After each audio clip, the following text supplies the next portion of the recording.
So I would like to call this meeting to order. And we will begin with approval of the agenda. I have a change to the agenda. Under 3, I'd like to call it Policy Committee. And then A would be Policy 4-13 for review. And then B would be grandfathering for action. Okay. Board members, any other changes, additions? That's good. Okay, I will accept a motion. I move that we approve the agenda as amended. Second. Okay, all those in favor? Aye. Okay. Then we will move directly to policy 4-13 for review. Good evening, members of the board. I'm sorry, I didn't realize I was getting up this fast. Okay. 4-13 is the school assignment policy, and you all have received copies of that via email. And I'm going to walk you through it. It's for review tonight, but I'm going to walk you through the significant changes just so that you're aware and can ask questions if you have any. On the first page, the only substantive change is an addition of the definition and the requirement for domicile, which is a statutory requirement. On the second page, we added the word realignment under redistricting so that it's clear that it covers all the terms that the board has used. Types of schools, we have defined home schools as well as district-wide and neighborhood magnet schools. On page 3, there's really no substantive changes. It's just some organizational changes. Page 4 is really the same thing. Change of residence is the only paragraph that's got some changes, and that's we combined 2 paragraphs. We've also recommended the deletion of the paragraph or the grounds for transfers as exceptional children's programs because a student with a disabilities program, their IEP drives their program, and so this seems to read that if the program is not offered at their assigned school, they can transfer. Well, their program must be offered at their assigned school. The next page, page 5, the substantive change is under children of employees. And the proposed change under that is that would allow employees to request a transfer to any school within the district, not just the cluster to which they're assigned. And then once a transfer has been granted, it remains in effect through the terminal grade of the student 5, 8, and 12, unless a change in the employee's employment status occurs prior to that. Next page is the substantive changes are, we added a title of medical necessity. Extreme hardship had the 2 paragraphs that are entitled extreme hardship. And so we changed one to medical necessity and one to extreme hardship because the first one actually deals with medical issues. That transfer also will remain in effect until the terminal grade unless the medical needs of the student change. Extreme hardship stays the same. Schools exceeding capacity, the only change to that paragraph is that the capacity is determined by the district and posted on the website. The provisions of No Child Left Behind, the title change because it's really the unsafe school choice under ESSA, and we put the definition in for there, so that's the only change to that. On page 7 of 11, we have introduced a sibling transfer provision. This allows, it's got 3 categories of siblings that would be eligible for a transfer. One is a middle or high school student. If they have a sibling in the cluster, so they'll be able to transfer into the cluster where their sibling is already assigned. Now, that sibling that's already there cannot be there via transfer. They have to be there under some kind of natural assignment rates, be it grandfathering, et cetera. And then their middle or high school sibling can transfer in. And that student that transfers in is eligible through his or her graduation. A rising kindergarten student would be allowed to transfer into a dual language program if they have a sibling already in the dual language program, and the rising kindergartner has to enter and remain in the dual language program under that transfer option. And the last is if you have a sibling who is assigned to a separate setting classroom in the exceptional children's program, you can have your other siblings transferred into that same school. The other changes, does anyone have any questions on that before I move on? Since that's pretty, okay.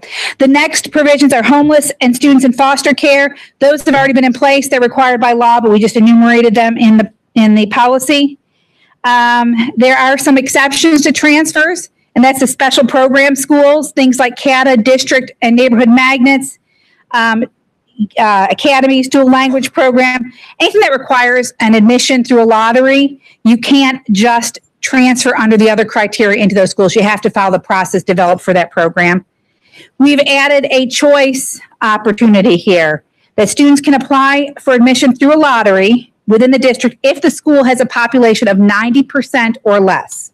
So they're at 90% or less of capacity. And that's going to be determined by the district. The superintendent will designate those on an annual basis.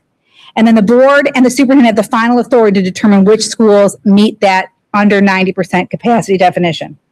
Once the transfer has been granted, the student would be allowed to stay there through the terminal grade 5th, 8th, and 12th again. There is a capacity maximum, though. Once we hit 95% capacity at the school, no further transfers will be granted. And again, that capacity is determined by the district. Athletic participation, we did not change that. We're probably going to do some clarification on that, which would allow students who are approved transfers by the Board of Education to be athletically eligible at the school to which the board determines that they should be transferred to. And so that will be a change. The mid-semester ineligibility would remain, but we'd allow for transfer eligibility. The only other substantive changes, there's nothing major on that page 9, other than the inclusion of the criteria, which you already know that the board has to consider when doing a transfer. On page 10 of 11, there's one substantive change. Once you've been granted a transfer, you know you're all responsible for your own transportation, and the student's behavior, disciplinary infractions, etc., and attendance, full or partial day absences, may affect whether the child is allowed to stay at the school under the transfer. And those are the substantive changes to that policy. Thank you. I have a quick question.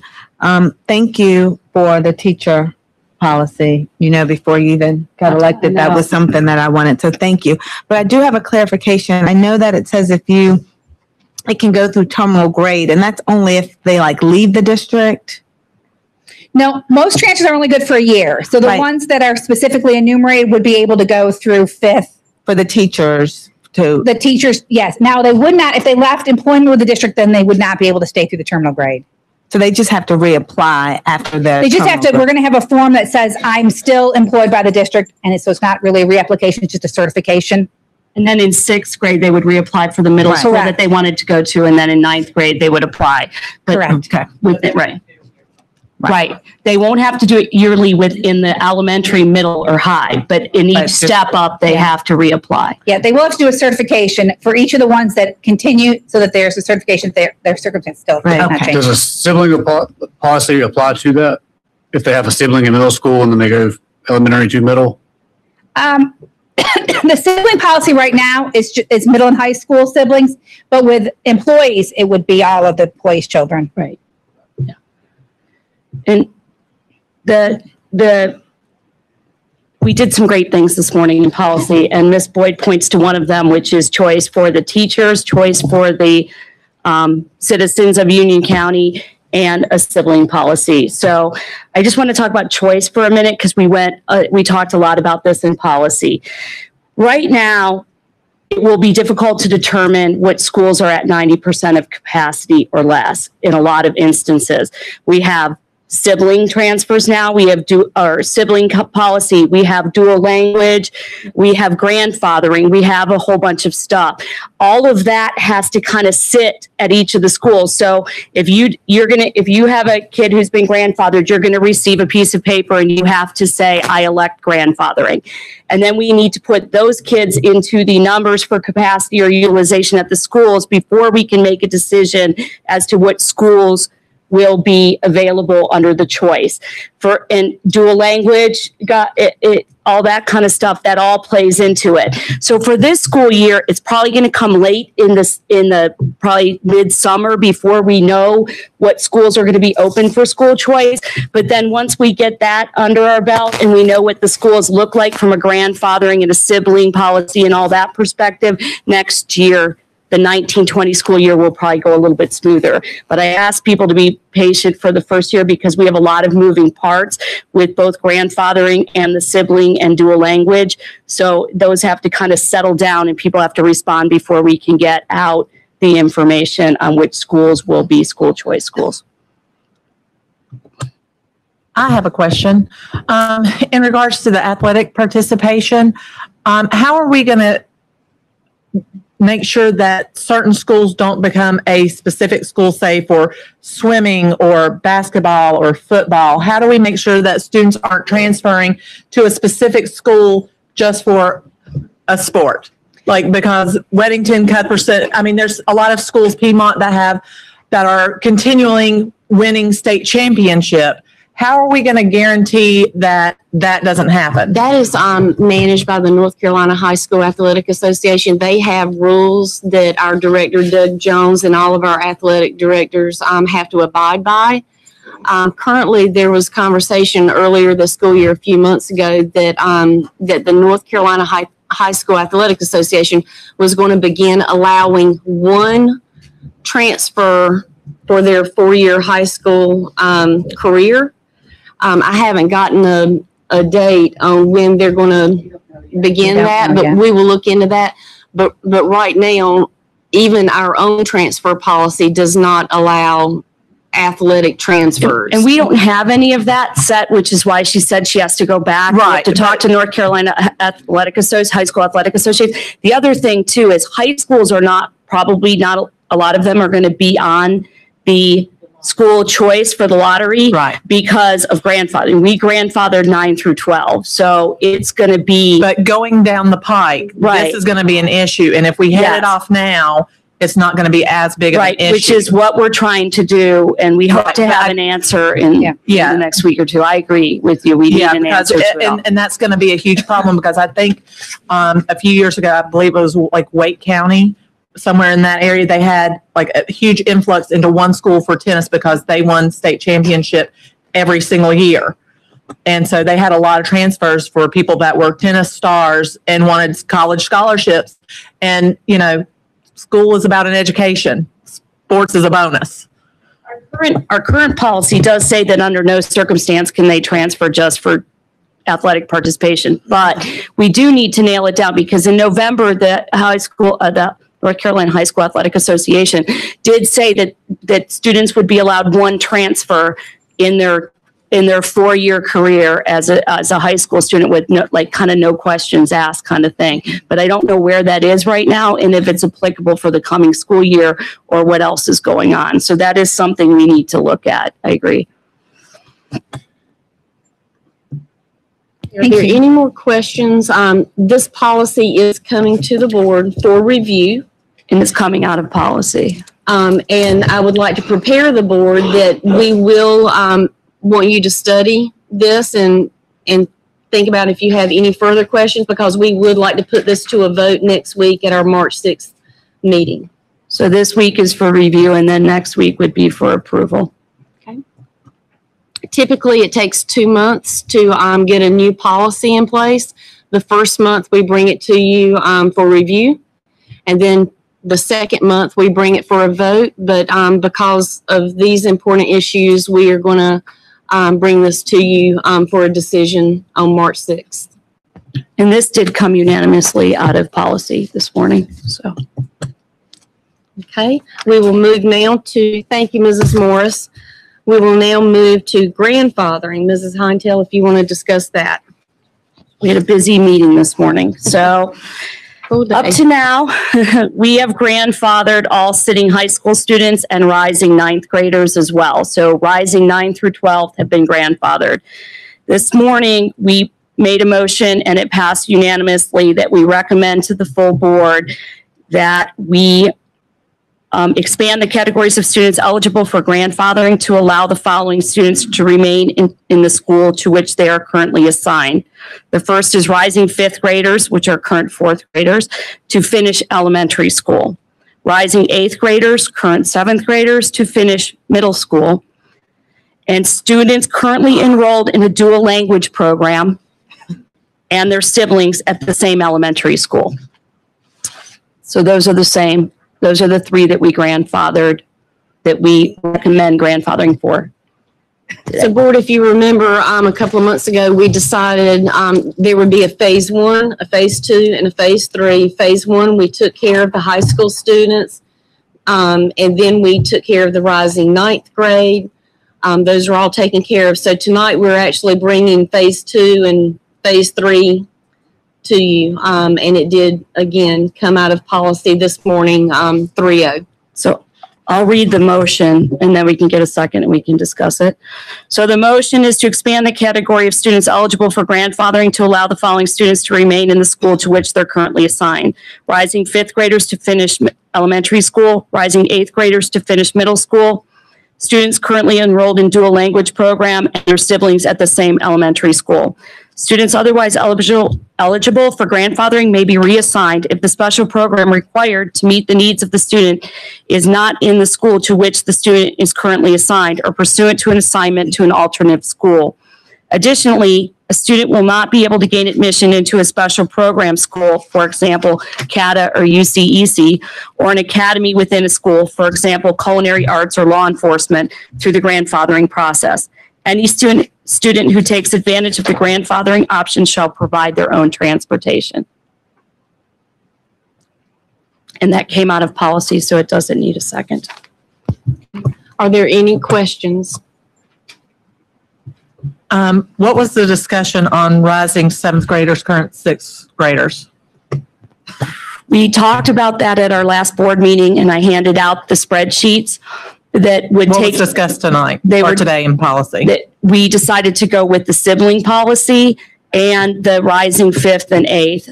If you looked at the spreadsheets that were handed out last week, if the percentages of students that would take grandfathering at the school played out, we could have some really overcrowded high schools for the next 4 or 5 years.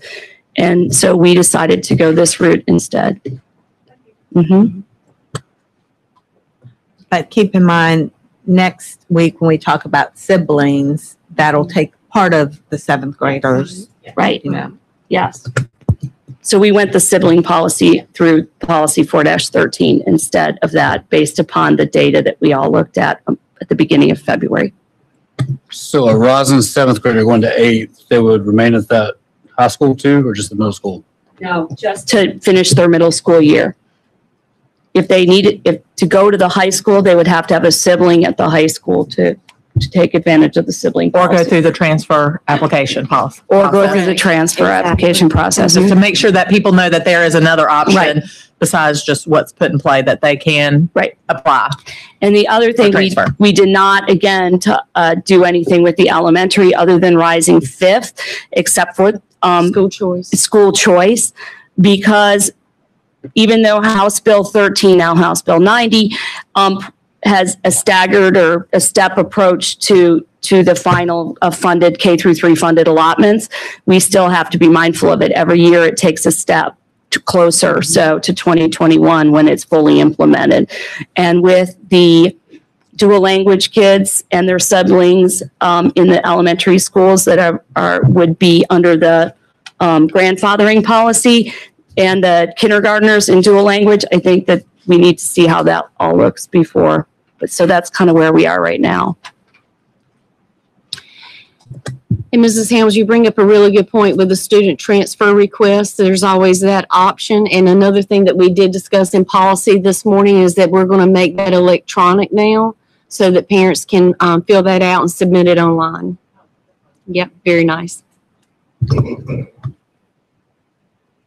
Okay, we do not need a second. So all those in favor of approving the grandfathering for rising fifth graders, rising eighth graders, current students enrolled in dual language and their siblings, as read through the full motion, all those in favor?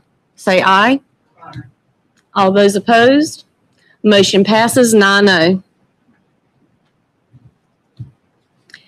And that brings us to realignment questions and answers with Matt Cropper.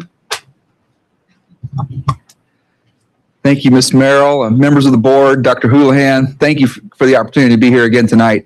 As you know, or as you recall, we met with individual board members over the past couple of weeks just to brief them on the committee's recommendations and make sure that they were clear on what the recommendation was and just to answer any questions they had. Various board members had thoughts about, they wanted to look at what if scenarios on what if we made a couple of changes or adjustments to the recommendation. We've put together some materials for you to show you what the impact would be of making some of these adjusted changes. One point I wanted to make is you'll notice in these documents it says board member suggestions.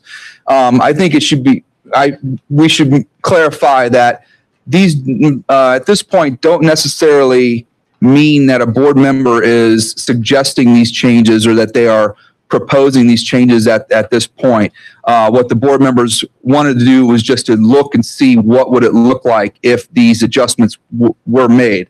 And so the intent is for today is for me to go over these changes in detail with you, answer any questions you have, and then just give you some clarify the materials so that everybody's clear on what's in front of you and what materials we've prepared. So I'll share with you this first document here. It's at the back. I think it's at the back of your packet. It says individual suggested changes made to CAC recommendation. And this basically gives a summary of the adjustments or the changes that had been shared with me by the board members. We have run numbers on these to see what the impact would be of moving some of these. And I guess I could, I'm not sure how you would like to, if you'd like me to review all of them and then have a discussion, or if you'd like to go them one by one and discuss them one by one. I recommend one by one. Okay. So before we get into that, you'll see that I have the change ID number on the table, and then it has planning blocks that are mentioned, that are listed, that would be affected in the change. This change ID number specifies each specific change, and so what I recommend is when you look at making an adjustment, or if you do vote on changes to the committee's recommendation, that you address it in each particular change as a change to the recommendation, and that way it'll be clear and concise for me to be able to put a final map together for you and I'll build off the committee's recommendation and then incorporate any changes that you want to make, whether it's approved or not by the board on March the 6th. But we've got the change ID number, the planning blocks that would be affected, and some general reference to them, subdivision and area reference so that you guys have an idea of where these planning blocks are located and what part of the county we're talking about. Then I have the rationale for the move, and that is just basically some of the board members gave me some reasoning for wanting to make adjustments, and it's also based on discussions that we had when we were meeting individually with board members. This doesn't necessarily mean that this is all of the rationale. There may be additional reasons for some of the moves, and I'm sure if you do feel like this is not a complete description of the rationale, please provide your input and as we discuss this. I also included the current school assignment for the area that's up for discussion, the committee's recommendation, where the school that they're recommended to go to, and then what the board member's suggestion is, so that you could see where they currently are, where the committee was recommending to send these various areas in question, and then where the board members had considered them going as a result of their suggestions. So this is what I'm going to be referencing this, and I also have the interactive map up with which has the recommendation from the committee, and I also have put in some of these mapping for the suggested changes, and these are really just more as a guide. As I said, I have A, B, C, and D in here, but the intent isn't for the board to say I like suggestion B or I like suggestion D, because there's pieces and parts of some of them have some and some of them don't have some. So the best thing to do is to start with the committee's recommendation and then look at incremental changes off of that.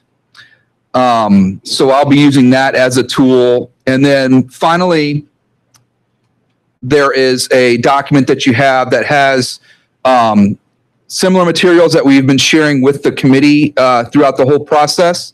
This has the what this includes is there's a primary table that has the recommendation statistics, and this is based on the CAC recommendation. And then there's the school board suggested changes. So this gives you an idea of, I was able to put most of it in one map. There were a couple of areas where there were conflicts, and I had to create some side tables for it. But what I would recommend is you look at the recommendation is the committee's work, the school board suggestions shows you which areas are different. So when you look at utilization, for instance, you could see, for instance, Antioch is the CAC recommendation for Antioch is 90%. With the changes that had been suggested or considered by school board members, Antioch's utilization is 97%.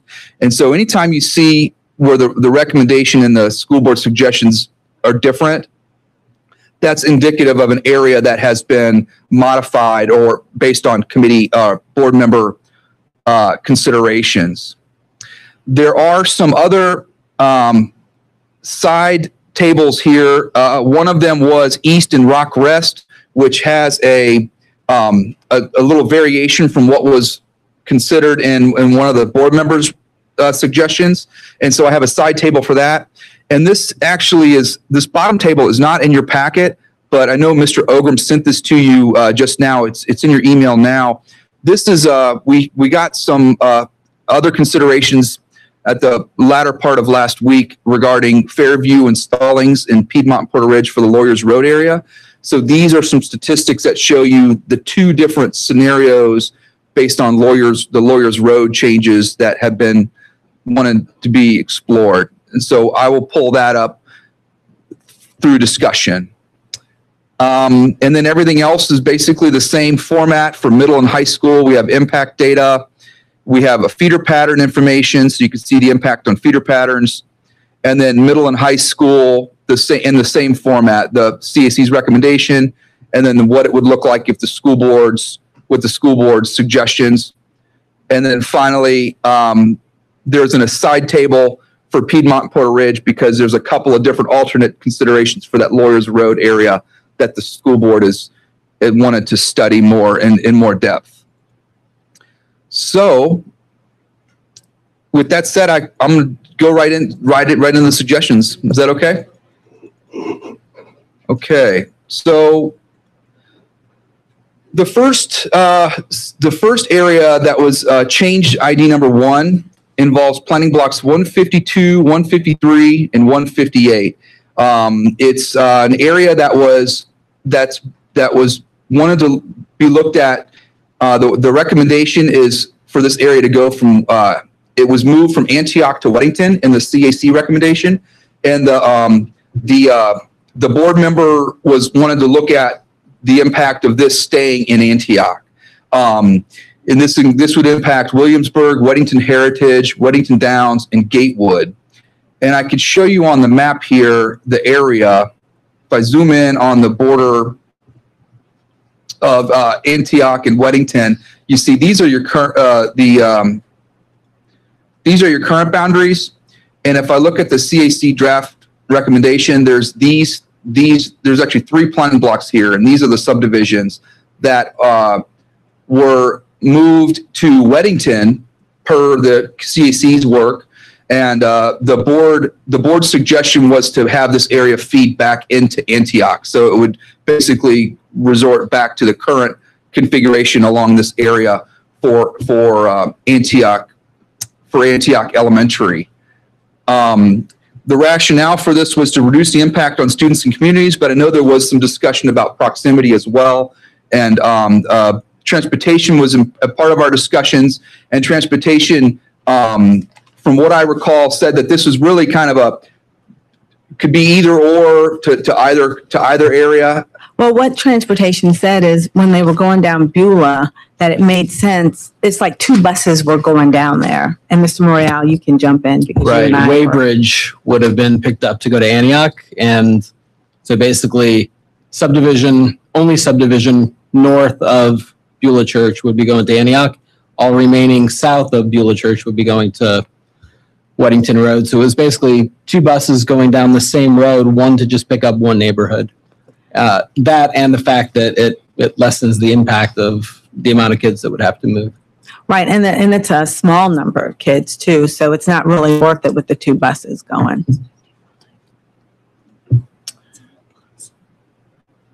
Yes, all 3 planning blocks have about 55 students in all 3 elementary students in all 3 planning blocks. This would only be an impact to the elementary level. It would not be an impact to the middle and high because they all feed into Weddington and in this area.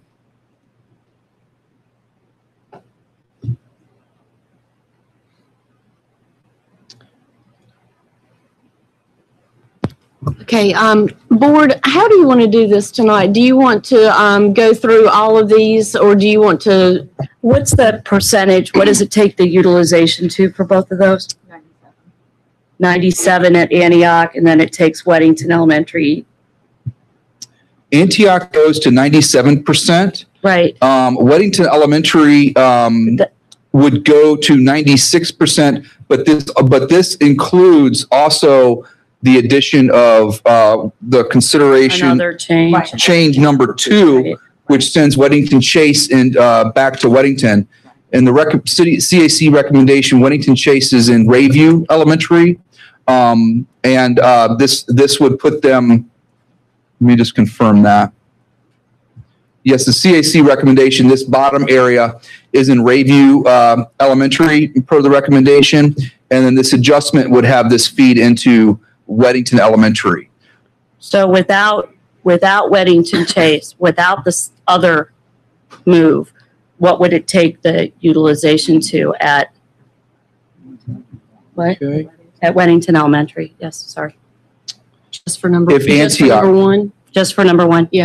Okay, Weddington would be, let's see. had figured this out. Minus.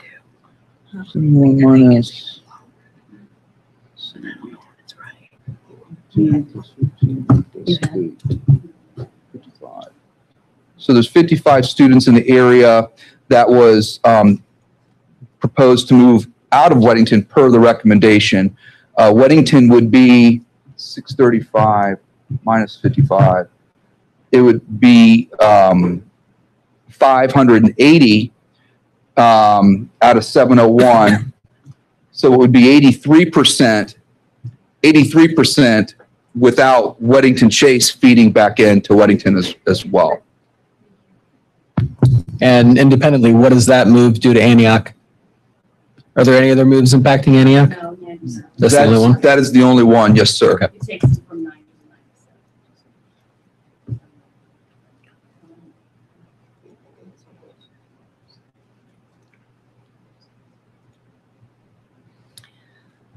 So would you like for the board to make a decision on 1 separately and 2 separately, or We're not or just roll through the? We're just not going roll to make through all decisions 18? till next week. We're Okay. just going through all. But shouldn't we kind of hear if anybody has any Yeah. big problem? Like, does anybody have a big? I would like to know if anybody had a big problem with it personally. I mean, not a big problem, but a concern or, yeah, I want to know if you have a big problem. Well, I would have to agree. I did speak to some staff and transportation, and it looks like, number 1, you'd be swapping mirrors, having, 2 different bus routes. I'm not sure how I feel about number 2, as far as Yeah, how. no, we haven't how gotten the number, impact- we haven't gotten number 2. But, That's number 1. but number 1, transportation wise, I think it was a good catch to have 2 different, buses on the same road, picking up two sets of different kids. So. Would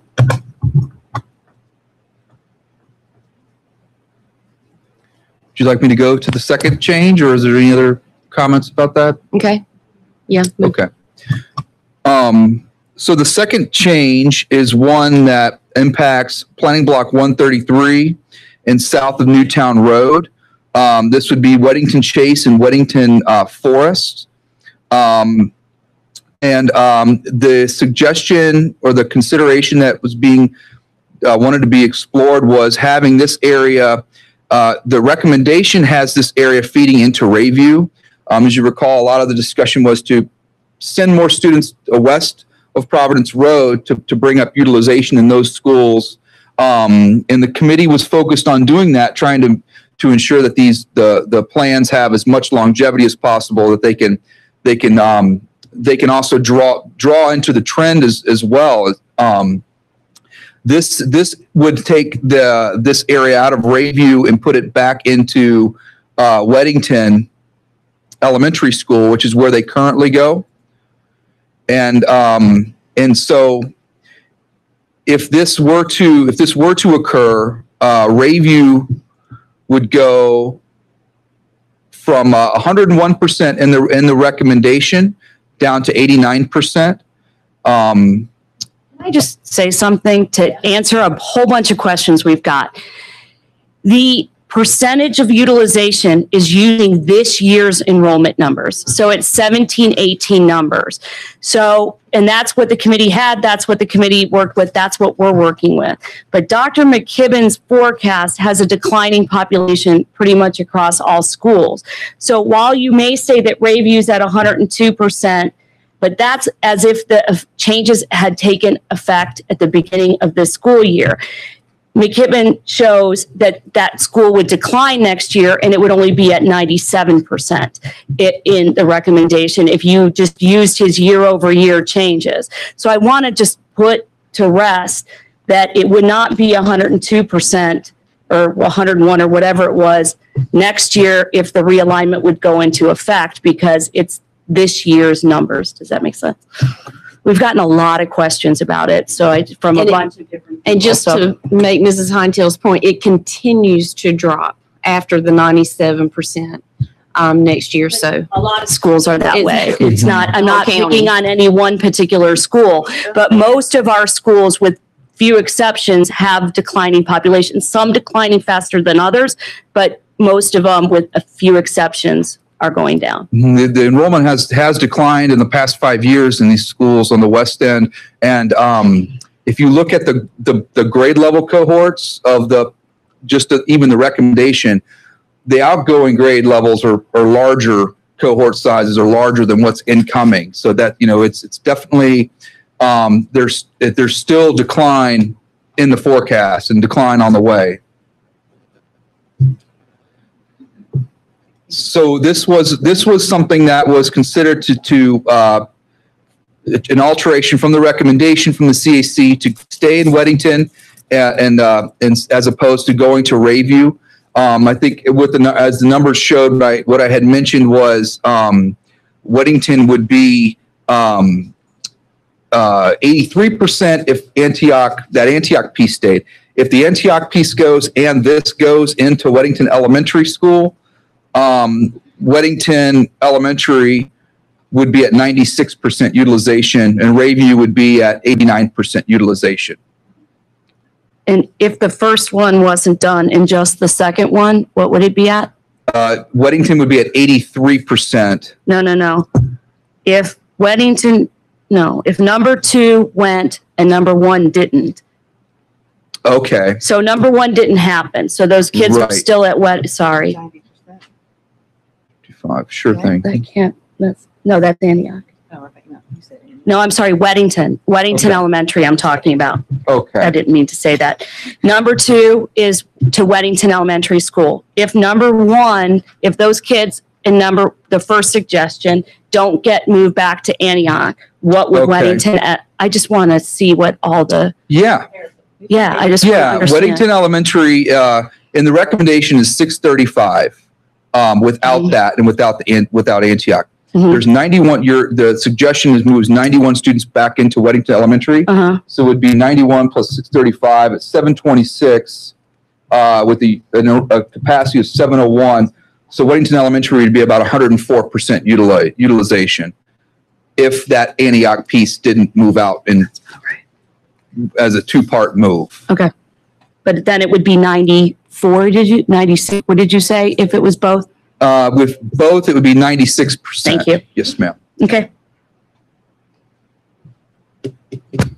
I believe on this one, on number 2, we had a question, because I think this was actually brought up from transportation, that it made efficiency sense as you were coming down the one road, planning block 132 so there was a question out there, were any kids riding the bus currently on 132?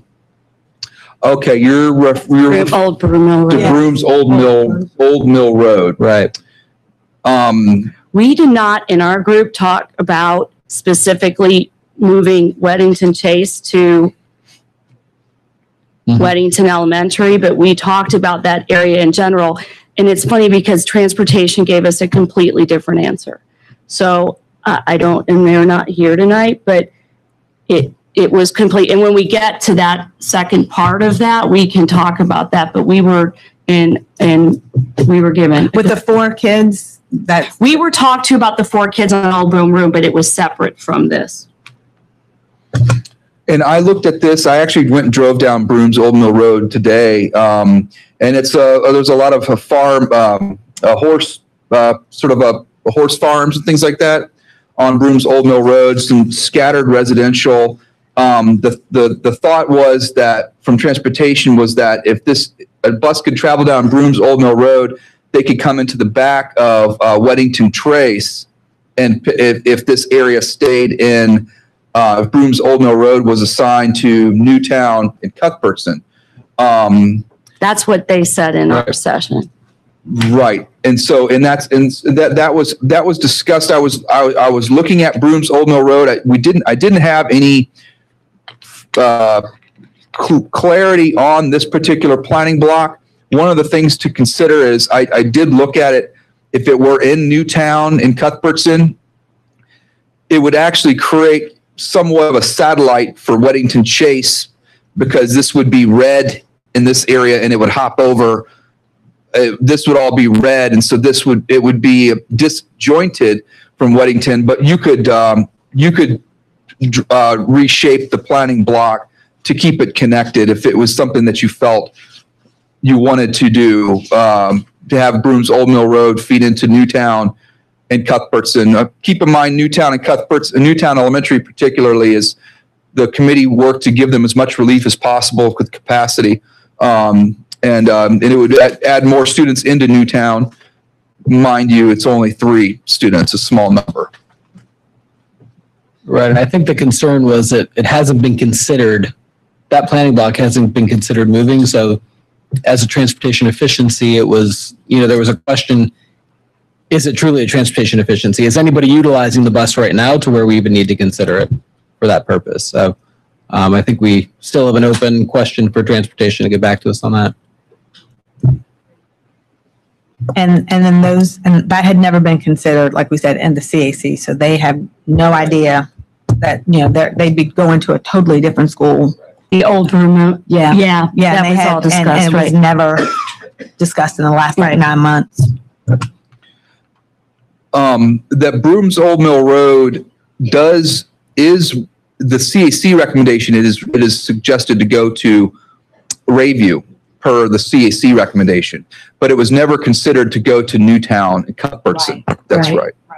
And that was the recommendation of transportation, was the Newtown Cuthbertson. Correct. They had suggested for transportation, for ease of transport, they could travel down there and then continue into Weddington Trace and pick up more kids on a bus. But it is only 3 students. I have it noted to ask transportation if there are any students on the bus on that street. But I think it would be minimal impact either way. Thank you. Okay. Would you like me to go to the next change? Sure. Okay. So The next change, and that one really only impacts the elementary. There is this area is impacted or considered to be impacted for middle and high. It's in a later change though. I'll talk about it here as I go down the list. Planning blocks 436 and 437 are Deerfield Plantation, Providence Farms, and Camberley. These are the areas that are, if you look at the map, there and this region right in here. And if I look at the recommendation, middle high school recommendation, this remains in Parkwood. And this was discussed a lot by the CAC and debated on, there were some options that had this feeding into Cuthbertson and other areas not. The final recommendation by the CAC was to leave Deerfield Plantation and Camberley in Parkwood. The board members' suggestion or the consideration is to have these two feed into Cuthbertson. So it would look more like something like this, where these would feed into Cuthbertson. And the rationale was proximity to Cuthbertson Middle and High as opposed to Parkwood Middle and High. The impact on utilization in making this adjustment, they would stay at Waxhaw Elementary. They would not. And that's because there's nowhere else. Correct. The Newtown and Kensington are too full. Okay. Cuthbertson would go from 94 to 96% with this adjustment. Parkwood would go from 81 to 78% with this adjustment. And the rationale was proximity to the schools for this particular adjustment. Do you know the approximate distance, Matt, between those neighborhoods going down to Parkwood versus Cuthbertson? And I assume to get to Parkwood, they're going to have to turn left on Providence Road to head south? Or is there, well, there can't be a back way out. They only dump into Providence Road, right? I imagine they would turn left on Providence to get to Providence Road, and then go down Waxhaw. Let's see here. 75, right. Waxhaw Highway. So they would take that way to go. I ran some numbers when the committee was. Gary, Gary, Camberley is 3.4 miles from Cuthbertson and 9.4 from Parkwood. It's their fourth closest school. And it's 10.1 to the high, 10.1 miles to Parkwood High School. Their first closest is Cuthbertson, then Marvin, then Weddington, and then Parkwood. Go down 75. They're going basically through the guts of downtown Waxhaw. They would still have to do that for elementary school. And then, yeah. But it's not as far. Right. Mm-hmm. So that is that adjustment. Would you like me to go to the next one? Okay. There were two, change 4 and 5 are in the same area. They are areas that were moved out of Prospect Elementary and into Western Union. The thought, these areas, planning blocks 67 and 66, I have them separate because they were discussed separately. One was what would it be if it where the bottom area went versus the top area or both. I'll show you here on the map.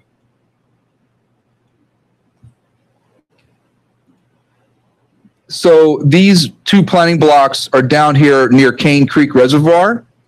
They are planning blocks 66 and 67.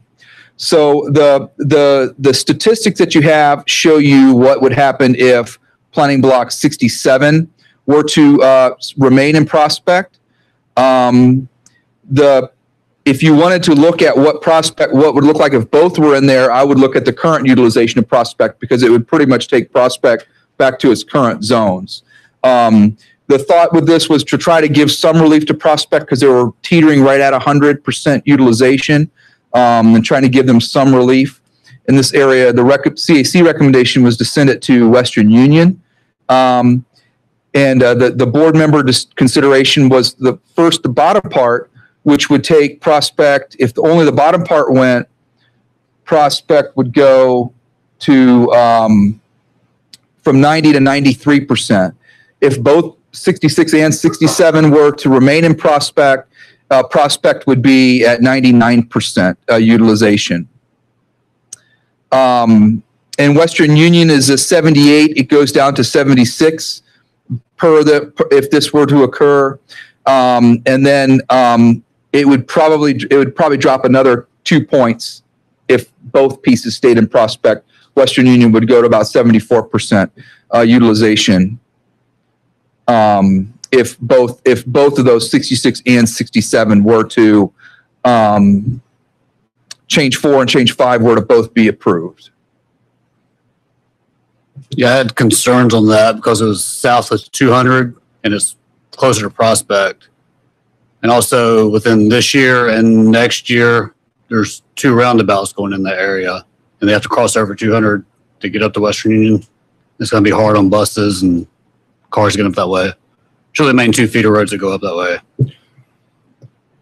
Yeah, for proximity standpoint, it certainly is closer to Prospect than Western Union. I think the committee was looking at trying to balance utilization to give Prospect some relief. So it's you're tackled with opposing criteria and trying to determine which no plan is going to be perfect, and that's kind of an example of that. Okay, so the next adjustment was planning change number 6, which is just kind of a cleanup piece. It's the current Prospect zone. If I look at the CAC recommendation, this right in here, this planning block, you see Prospect kind of comes up a little peninsula here, a 3 Knots Road, and this is a Stacks Road. And so the CAC recommendation was to send this into the Monroe cluster to cut this off, and just because for distance reasons and continuity of communities and things like that, this was considered to feed into East, and then it would also feed into Monroe Middle and High.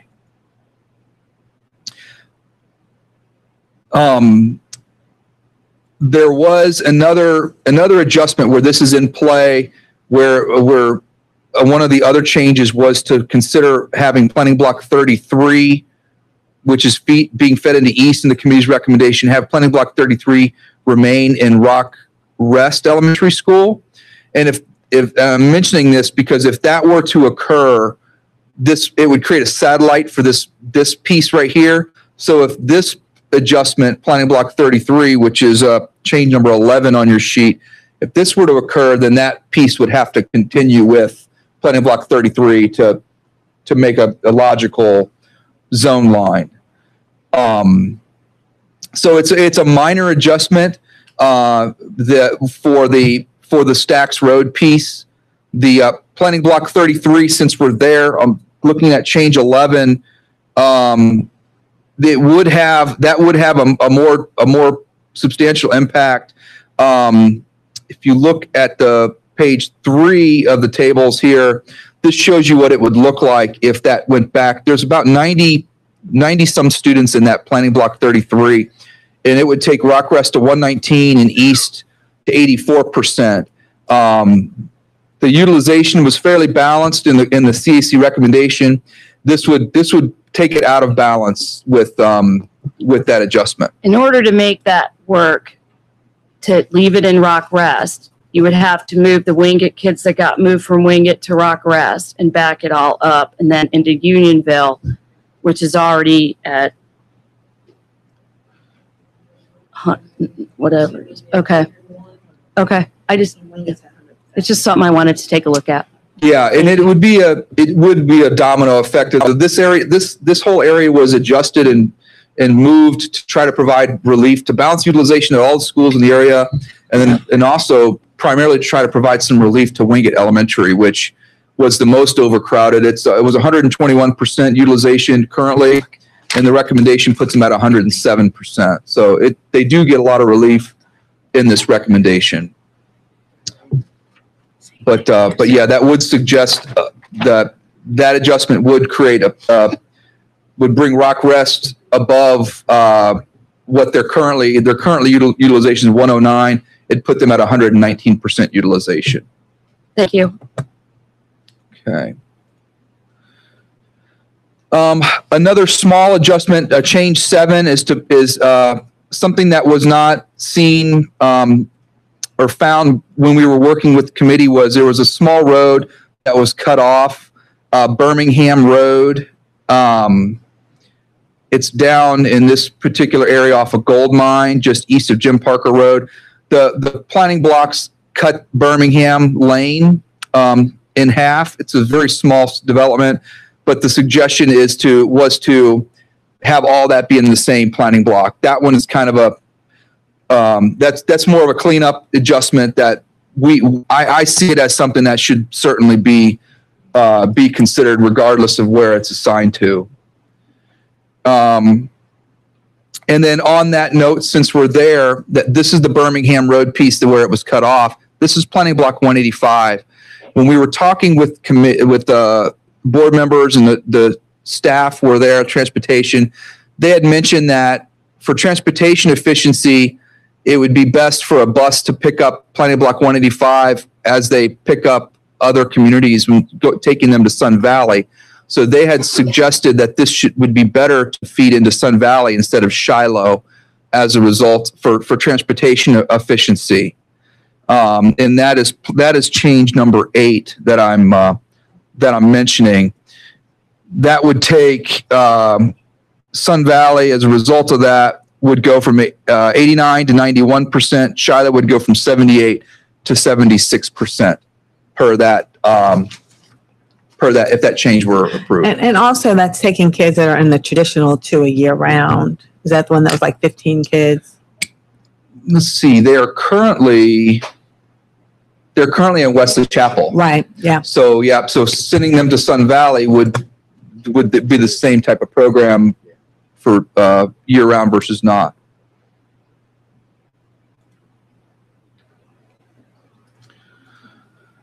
So moving along, change 9 was looking at another fine-tune adjustment. Planning blocks 410 and 411 were, I'll zoom to them here. In the middle and high school, we were looking at the bypass when we were working through our work, and this was an alignment that aligned this area to the bypass. These planning blocks, I saw it when we were looking at impact data for the high school. There was some really small numbers. Yes, that's right. The only kids being moved. Yes, and so it was a small percentage that was, these kids currently go to Porter Ridge and they were getting moved to Piedmont. This would be the only area in the CC recommendation that would move from Porter Ridge to Piedmont. So a very small number of students that would go from one school to another. And so the suggested change from the board's perspective is for this just to stay in Porter Ridge and not to reduce the impact on students and try to, so that the small number of students don't end up moving to a brand new setting. Change number 10 is back to planning block 133 and south of Newtown Road. That's the Weddington Chase and Weddington Forest. This was actually a change that is wanted to be considered for middle and high school. So if I go to that area, look at the CAC recommendation has this area right here remains in Weddington middle and high, and in the suggested change would have this area feed into Marvin middle high, tracing it along Newtown Road. And a couple of points for this: the one of the rationale that I had noted was balance utilization and also being proactive and sending more students to the Marvin Ridge cluster, so that they can help bear some of the forecast declines that are forthcoming. But there was also discussion of proximity at our meeting too, and the distance of this area to Marvin Ridge versus Weddington Middle and High.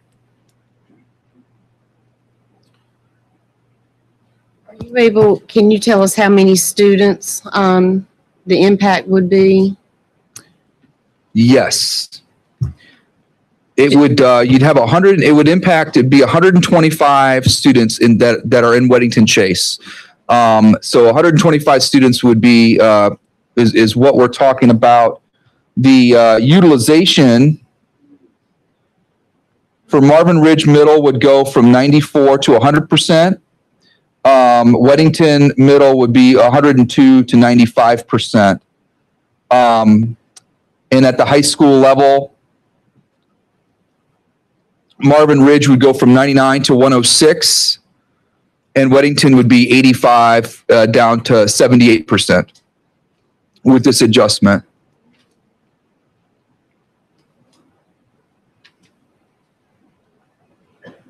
So you said the high school would be 106, the middle school would be 100? Yes, ma'am. Weddington Middle, Marvin Ridge Middle would be 100%.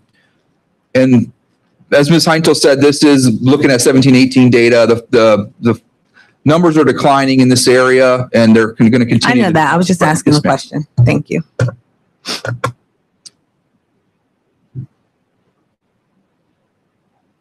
Okay. The biggest impact that you said would be on the high school. Wait, let's go back to the high school. Okay. Your numbers again? Okay, so the high school would go,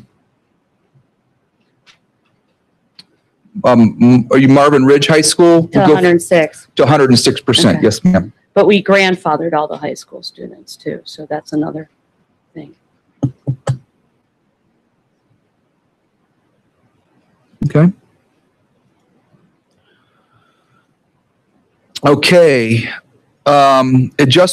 Change number 11 is that planning block 33.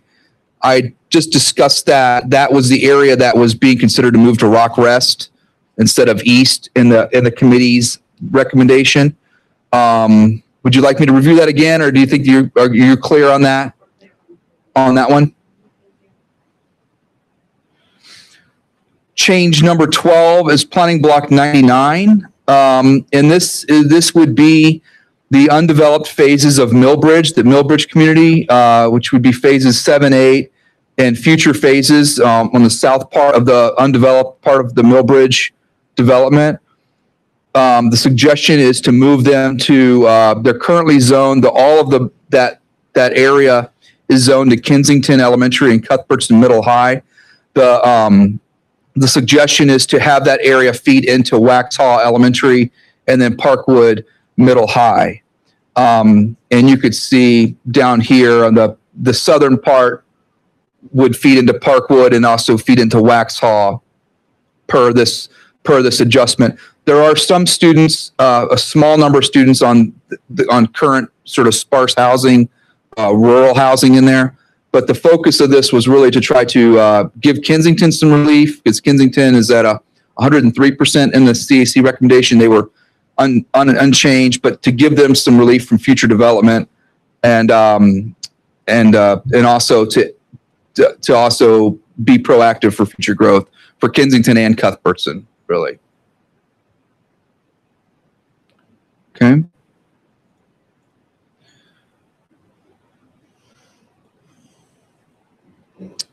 Change number 13 is planning blocks 120 and 449.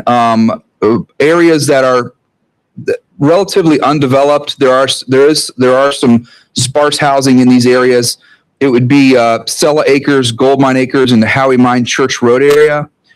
Currently, it's in Newtown Elementary and Cuthbertson Middle High. And this area would go to Western Union and Parkwood if this change were to occur. And this is if you see on the map, this region here is Howie Mine Church and Waxhaw Indian Trail. And then this is Sella Acres off of Grover Rogers Road. These two stayed in, part of it was in Newtown and part of it was in Waxhaw. Small numbers of students currently, but there's some future growth potential in this area. And the suggestion was to move it to Western Union and Parkwood to anticipate future growth potential. Okay.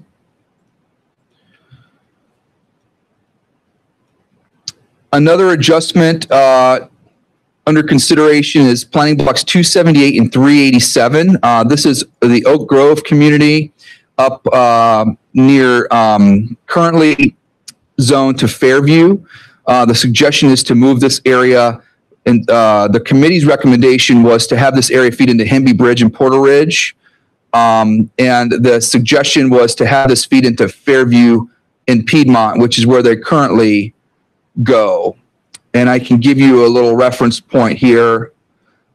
This would be these two areas right here. This is the Oak Grove community. The current elementary zones look like this. And then the CAC recommendation had this feeding into Hemby Bridge. And then the suggestions have this feeding into remaining in Fairview and Piedmont. The change in utilization would be, this were to be considered, Fairview would go from 50 to 54%. Hemby Bridge would go from 95 down to 90%. And then I have the middle high school here. Let's see, middle school, Porter Ridge would go to 94 to 93%, and Piedmont would go 96 to 97% in middle school. And then high school, Piedmont would go from 80 to 81%. Porter Ridge would go from 95 to 94% with that change.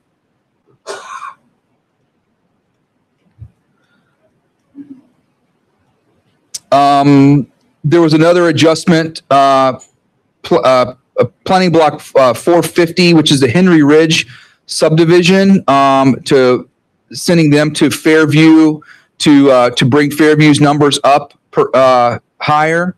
This is an area.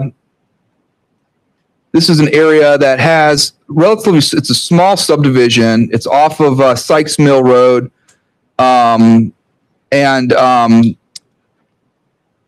This is an area that I don't know. I think it may have been considered, the entire planning block was considered to be moved to Fairview at one point. The suggestion was just to move a smaller section of this planning block to Fairview. It would have minimal impact on the numbers because it's a small area. It wouldn't have much impact on the utilization of the elementary. Looking at the planning block data, there are no elementary kids in there right now, and then you have there are no students that live in there that go to their zone school right now. So I don't think it would have much of an impact at all on the numbers if that were to be considered. That's change 15. So this one during the committee it's in Unionville, and so the recommendation is to keep it in Unionville. Yes, ma'am. But the board member said was to move it to Fairview, but it doesn't really have much impact. It doesn't have much impact. That's correct.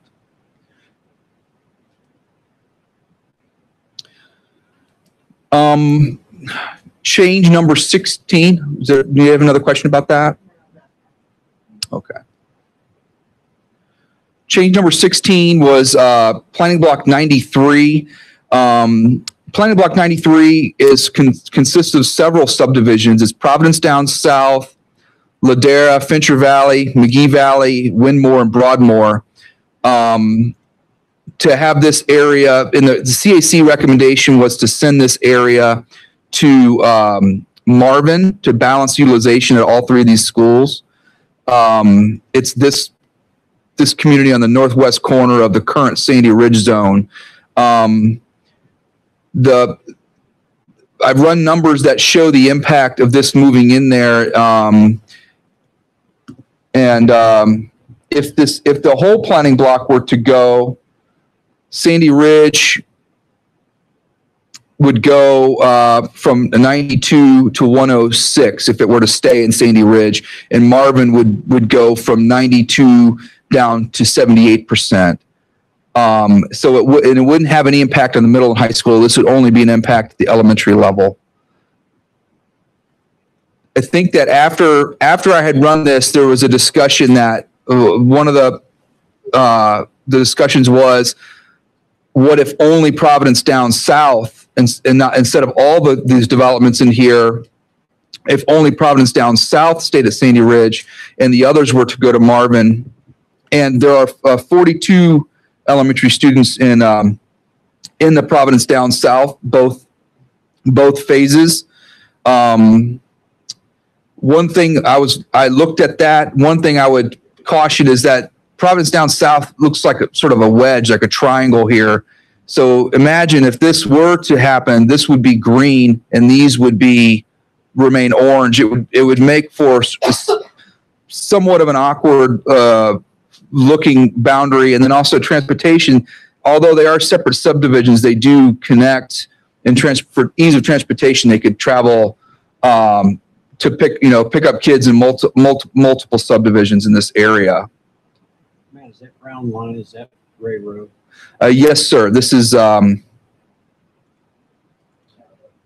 Newtown Road. That's Newtown Road.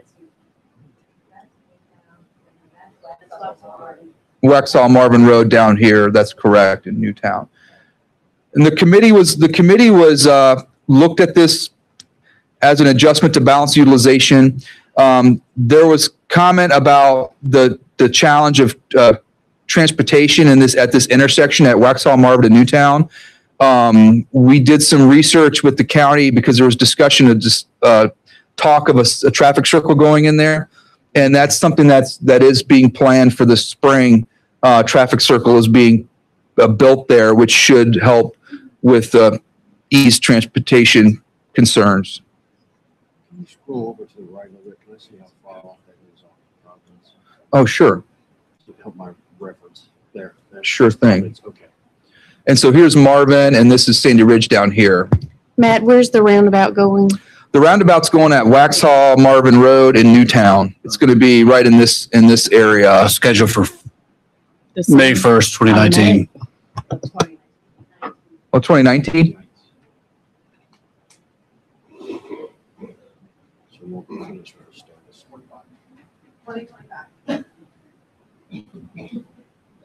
Okay. The final two changes are kind of one of them is a part of looks at the area off of Lawyers Road. One of them is only planning block 276, which is Emerald Lake, Buckingham, and Gold Dust Ridge. Having this area stay in Fairview, where they're currently zoned, and also Piedmont. The committee recommendation has this area feeding into Stallings Elementary and then Porter Ridge Middle High. So the first change, 17, it just moves planning block 276. The second one uses Lawyers Road as a hard line. So everything north of Lawyers Road would stay in Fairview and go to Piedmont Middle and High. After looking at it, 274 and 275 have small numbers of students in them. I'll show you the area here so you can see what we're talking about. So this is the CAC recommendation. This is Lawyers Road right here that traces along here.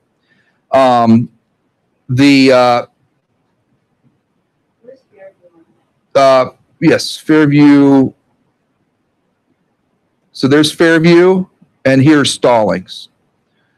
The first change was to look at planning block. Let's see, here it is. 276. That's correct. Emerald Lakes, and so you can see it's cuts out the top part here, which has the majority of students in it. By the way, The second adjustment was to include these other two planning blocks. So Lawyers Road would be a hard line like such. In the subdivisions that would be impacted in that last change include Stevens Mill, Courtyards at Emerald Lake, what's identified as Allen Black property, and Field Lark Trail. And there are not many more students in the 274 and 275. When you look at the planning blocks of this area, you've got 8 students in those other 2 elementary students and 46 in that 276. Do we have the distance numbers for that? Yeah. I do. Right. I have them too. Purple is Stallings. They're the, Yes. Fairview would be the 5th Fair. closest school to that area for the most part, from Stallings to Porter Ridge to Hemby to Popland to Fairview. The distance between Porter Ridge Middle and High versus Piedmont Middle and High is almost double. 5 miles to 9.4, 9.6, depending what subdivision you're looking at. Matt, let me ask you, the utilization numbers for Fairview, that doesn't take into account 17 and 18, does it? I'm glad you mentioned this because this is the piece that I sent you that's not in your packet. Okay. I'll zoom in on this so you could see. So the numbers in your packet shows what would be if that Oak Grove were to go. And so this right here shows you if 276 were to go, Fairview would be 61% utilization, and Stallings would be 80% utilization. And if 274, 275, and 276 go, Fairview would be 63% utilization. Stallings would be 79% utilized. Okay, thank you. Yes, ma'am. Leslie, do you remember the details on this? Do you have anything in your notes? This is the area where transportation was telling us about being able to change the bell schedule and have a huge impact on transportation. Right. And I don't remember the particulars. I don't have those written down, but. Yeah, the change in the Stallings bell schedule Right. would make it, they'd actually be able to get an elementary, get a middle, they'd be able to Yeah, it's like elementary, whatever they then call it, not another elementary, and then a double middle. run, double. They have a Was able to name. do a 3-run, I Right. think. No, Tier. Second tier. Tier, that was the word. Yep, it was the tier. And, yeah, remember. Some schools have a 2-tier system. Sorry, being more efficient in getting kids to school. So that's all of the changes that that I have noted that were given to me by board members. So that's all I have to present. Let me ask you something, since we've gone through this. So if we do option number 1, and then What are you calling option number 1? it's number 1. Change ID one. number Change 1. one. ID number 1. Oh, okay. On here, yeah, ID number 1. But we keep, but we don't do option number 2. And we keep Weddington Chase at Rayview, but at the middle school and not at the elementary. What would be the numbers for Weddington? And I guess Antioch would say the same. Okay. And Rayview. So Weddington, okay, so if the Antioch, if the piece stays at Antioch, Right, and if Weddington Chase were to stay in Rayview, yes. okay, Weddington would be 83%. That was a number that we had. Weddington Elementary would be 83%. Okay, And so that would be the elementary, and then Rayview would remain what they are on page 1 here. Rayview would remain, or page 2 is utilization, would remain 101%. If the Rayview zones were unchanged, if the recommendation stayed as is for Rayview, it would remain as it's let me finish. presented here. Okay, and then the middle, Marvin Middle and High would be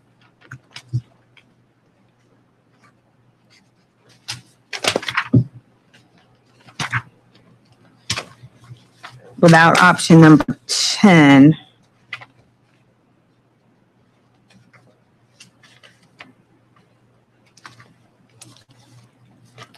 Where is it? Where's my line? Where is it? Ah, here it is. Okay, so then it would be, so this 106 you have here is for option 10. It doesn't have, That's right, correct. so it doesn't have, what would it The be? original. Yeah, the original. Here I have it. On page Not doing 10, 10. it would be, Marvin Ridge High School would be 99%. And the middle school? And the middle school would be 94%. Okay, Here's the original. okay, all right, I've got that. Okay, thank you. 94 now. Yeah. And then just want to add something for Weddington Elementary and Antioch Elementary. The concern remains, for me at least, dual language programs. If they're in areas that are being moved to Rayview doesn't have dual language in Spanish at Rayview. So those students would be grandfathered into the program as well as their siblings, as well as rising kindergartner siblings into the same program and to stay at those same schools. Weddington Elementary has one of the highest teacher or employee transfer than any other school in the county, too. So those are some things I just wanted to kind of throw out there, too. And I know there's a lot of moving pieces and parts to the changes. So if you have questions, don't hesitate to contact me. I'd be happy to. Yes, ma'am. We appreciate it very much.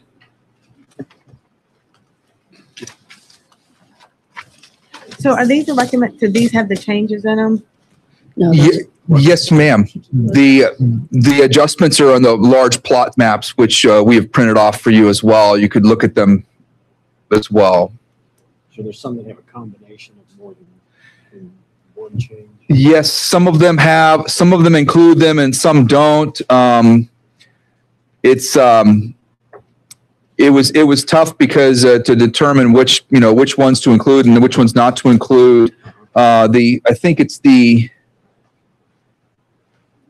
B and the B adjustment map represents just the rock rest change for the elementary.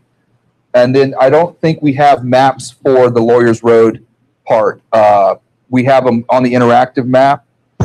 Sorry, we have them on the interactive map, but we don't have them in plot maps, the Lawyers Road, the various Lawyers Road considerations. I was on the interactive maps before I came to the meeting, and I noticed there's been a lot of additions, a lot of new maps. Is there a simple way for you to explain to the board A, B, C, D? Can that be easily defined?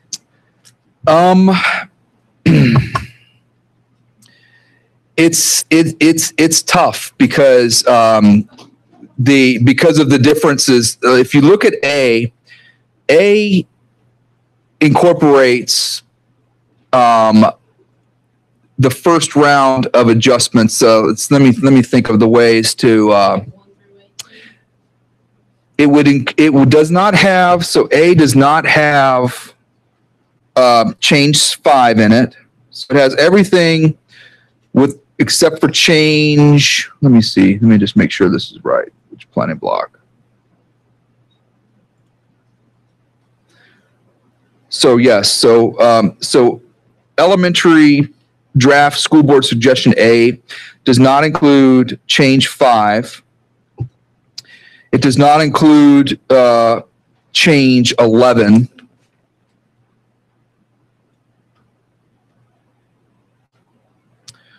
And it does not include changes 17 and 18.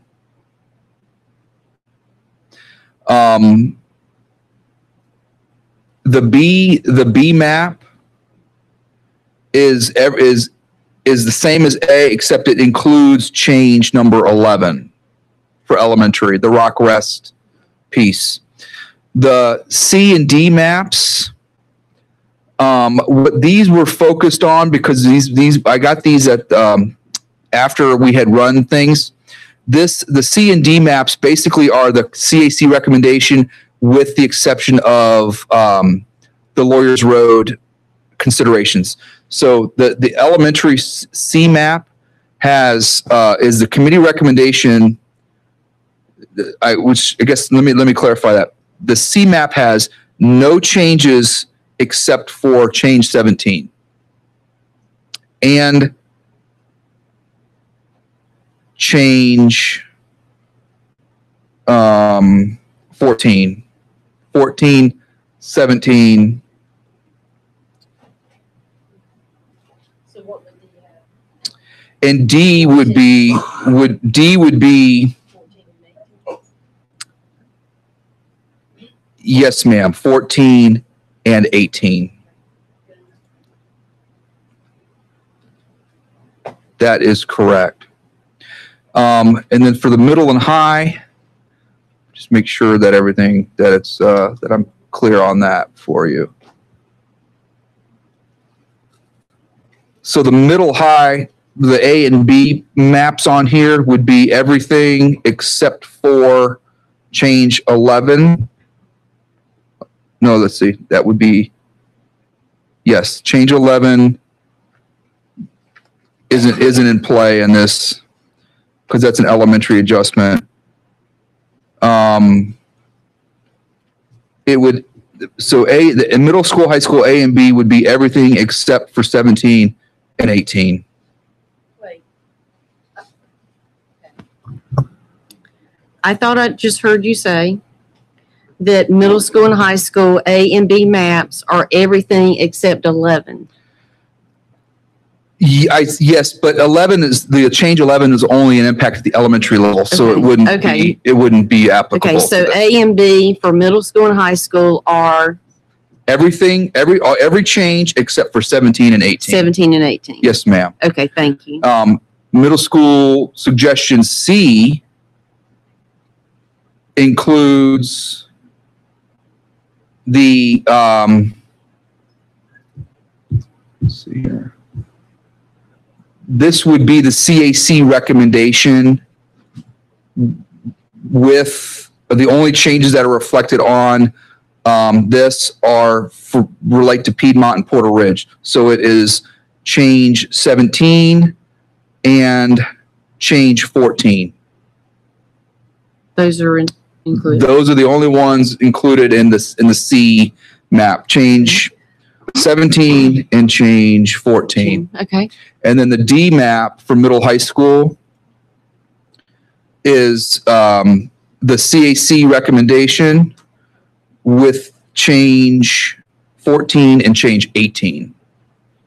And we created those C and D really for the focus on those two Lawyers Road, Mhm. those Lawyers Road Okay. adjustments to see what the impact of those would be. Okay.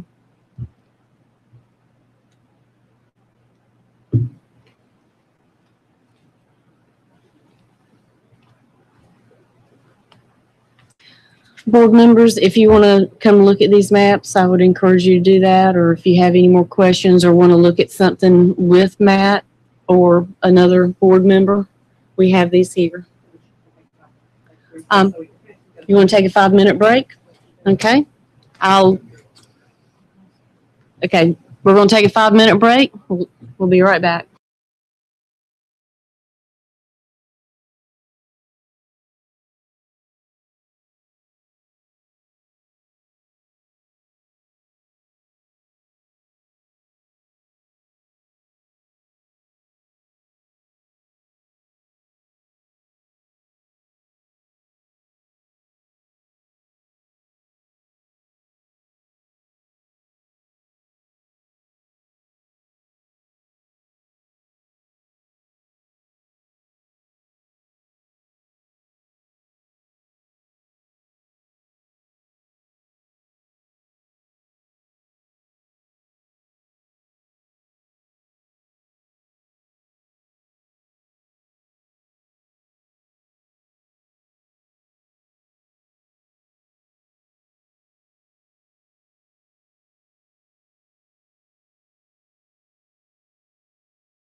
Okay, we are live. Thank you very much for that short break. I think we all needed it.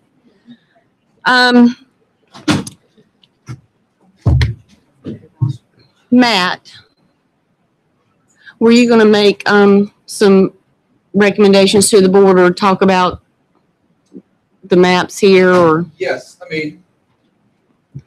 yes, the interactive map is useful to, to see, to look at the changes. What I would recommend, because it does some of these suggestion changes, A, B, include some and some don't. What I would recommend the board do is reference the changed document.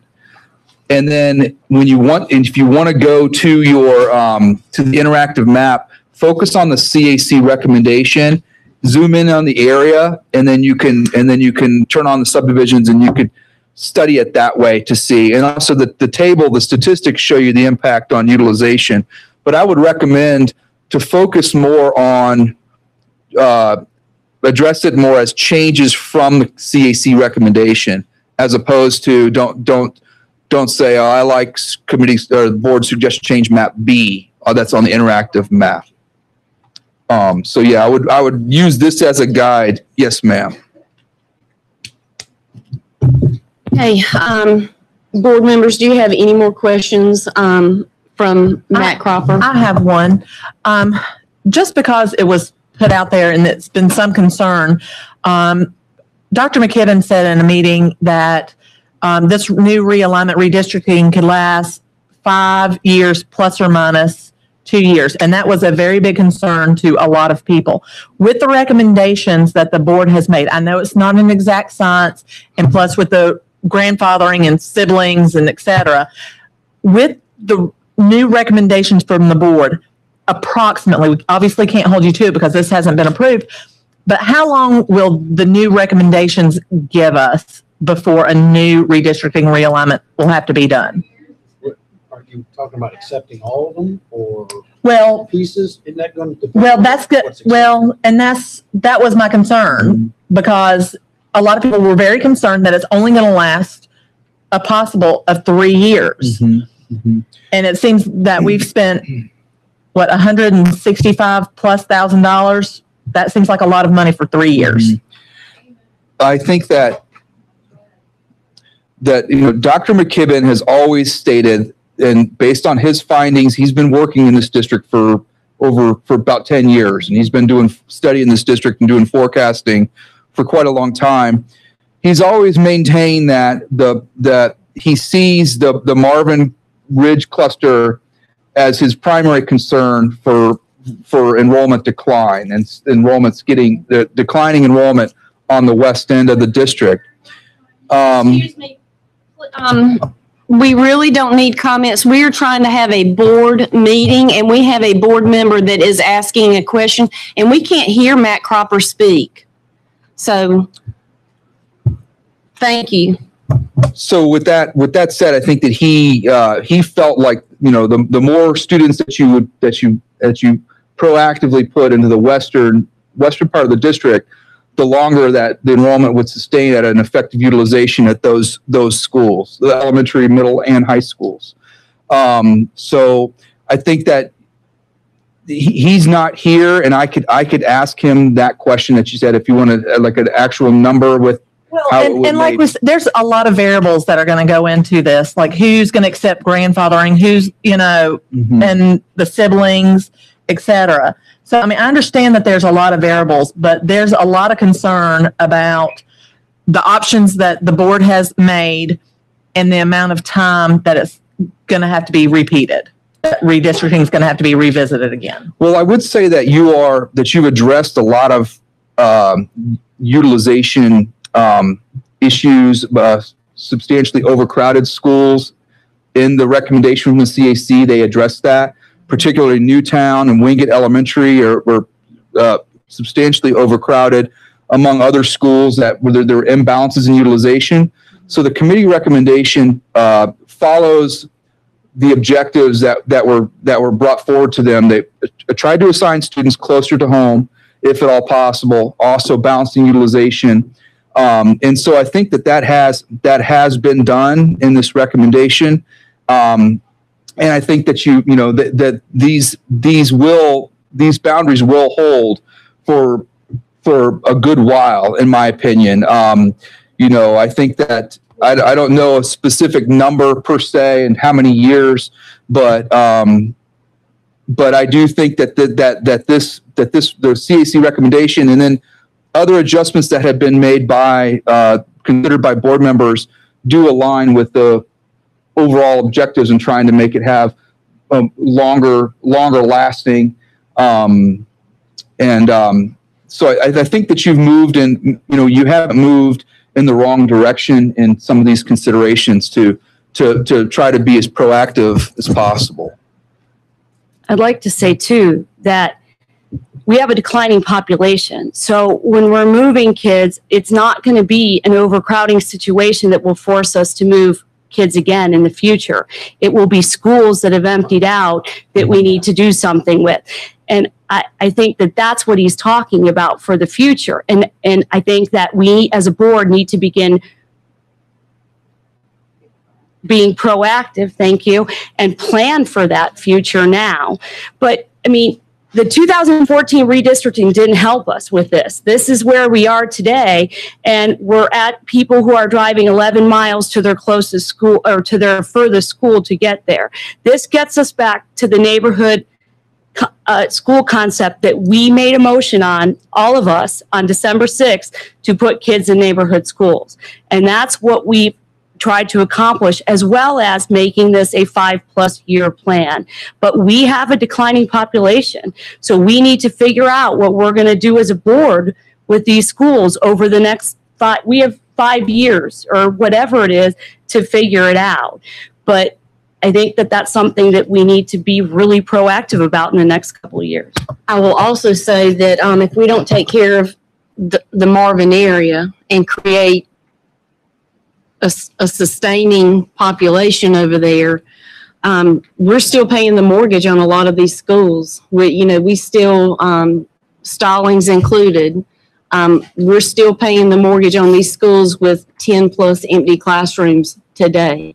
So we have a problem that we need to be proactive and take the advice regardless of how much the contract costs, because I will go back and say we received 7 or 8 RFQs from across the country, and a lot of contracts were significantly higher than the one we entered into. And I have to say, not only we got an enrollment forecast out of it, and we got a capacity study out of it. So we now know what the capacity is, and we're ready for House Bill 13/90 when it's fully implemented in 2021. I want to say too that if you take a look at what the schools in Marvin looked like from a 10-year perspective prior to the realignment, the BF1 that was given to us from the Citizens Advisory Committee, it is night and day different. Just to give you an example, Sandy Ridge was going from 62% to 56%. Now it's 85 to 73. Rayview is 97 to 86 over 10 years. It is fixing some of the issues that we talked about, but we have to be proactive about planning for the future. And I think that Dr. Houlihan and his staff completely agree with that. I think the last thing we want to do is come back here in 2 to 3 years. I know this was discussed and talk about closing schools. And if you think redistricting is fun, I've been told closing the school is a whole lot more fun. So, and that's not true. And so we honestly have to take the advice from the professionals, the industry professionals, the 8-month study. And I just want to thank the board for these 18 suggestions that were sent in so that we could make a good plan better.